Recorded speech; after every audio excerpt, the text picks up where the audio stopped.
We shall win the fight against corruption. Those were President Uhuru Kenyatta's words during his address to the nation on Monday afternoon. Uhuru declared zero tolerance on corruption, saying it is now a national security threat. Corruption is a standing threat to our national security.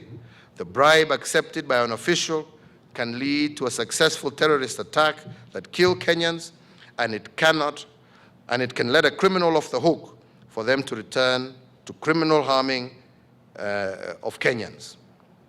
Terrorism itself continues to be a national security threat.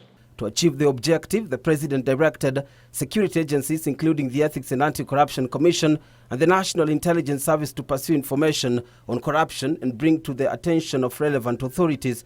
The National Intelligence Service should pursue information and intelligence on corruption and bring it to my attention and to the attention of the relevant investigating and prosecuting bodies. Uhuru said he will be in charge of a national coordinated effort with Parliament, the Judiciary, the Criminal Investigation Department, among other bodies, to seal corruption loopholes.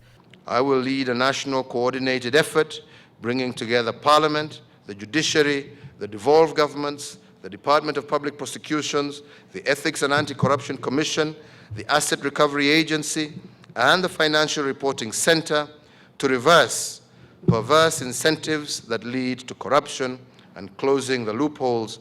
And following consultations with the governor of the central bank, Uhuru said banks aiding laundering of corruptly acquired funds will lose their licenses and their directors are prosecuted. From today, we have agreed that those banks that break our anti-money laundering laws and regulations will, at a minimum, lose their banking license.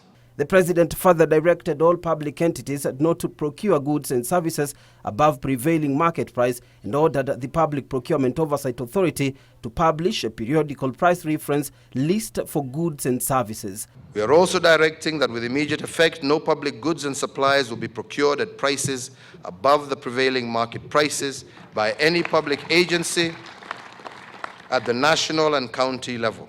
Companies seeking to work with the government will have to sign an approved business ethics code, and those that fail to comply with the code shall be disqualified for a minimum of 5 years. The President said the proposed bribery bill from the private sector shall be forwarded to Parliament soon, adding that they will also enact the parastatal reform bill to curb wastage and theft. He tasked the Chief of Staff and Head of Public Service to design an Office of Management and Budget under the Presidency that will ensure that he is involved in the budget process.